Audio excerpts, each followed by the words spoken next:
This is what the Enmore site extension will look like once completed. Its development is being described as essential for the QEH, considering the current trends in the health sector. According to Health Minister Dr. the Most Honourable Jerome Walcott, the project is expected to take 42 months to finish. He hopes to break ground before the end of the year.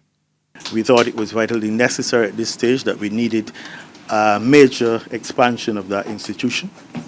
It currently is roughly estimated to have comprised of 50,000 square meters of the present hospital, and this expansion will provide another, I believe, 19,320 square meters. So this is an increase in the size of the hospital by roughly 40%. I think members of the press will be aware of the issues that we've had over time as it relates to the laboratory services and the recurrent issues with the labs and environmental conditions, and certainly after COVID, with the expansion of diseases, new and re-emerging diseases, the lab capacity had to be dealt with. The Health Minister acknowledged the overcrowding in the wards and assured that the issue would be addressed. He also mentioned plans for expanding outpatient space and implementing other healthcare development initiatives. This expansion is a facility for 4 more wards, additional 96 beds as it relates to ward space. We have put in a burns unit. Barbados had a burns unit several years ago, but over time it was removed. But with the push towards electrical vehicles, we all know that there are issues as it relates to spontaneous combustion, etc. So this is like planning ahead that we will have a burns unit, of course recognizing how expensive it is to treat persons who've had major burns, in that we would normally have to transfer them overseas, quite expensive rates. Dr. Walcott says the development would change the look of the existing complex as we know it.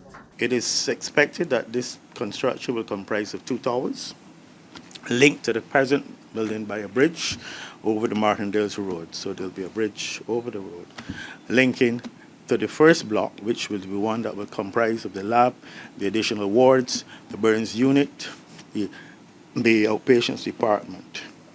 Okay. The other building, which will be just across in Enmore, would be the oncology center and the administrative block, which will house IT, etc. Minister in the Minister of Finance, Ryan Strawn, says polyclinics are also included in the healthcare development, which is coming at a cost of US $195 million. In the past, we've always had people questioning government's borrowing and what you're borrowing for. This specific engagement here this afternoon is to ensure that every Barbadian can have not just world-class medical care in Barbados, but to ensure that we set up this economy, this society, to be able to have the healthiest future possible. Minister Strawn says the development is securing future health care for all Barbadians and highlights government's significant commitment to improving and safeguarding the nation's health system. Trevor Thorpe, CBC News.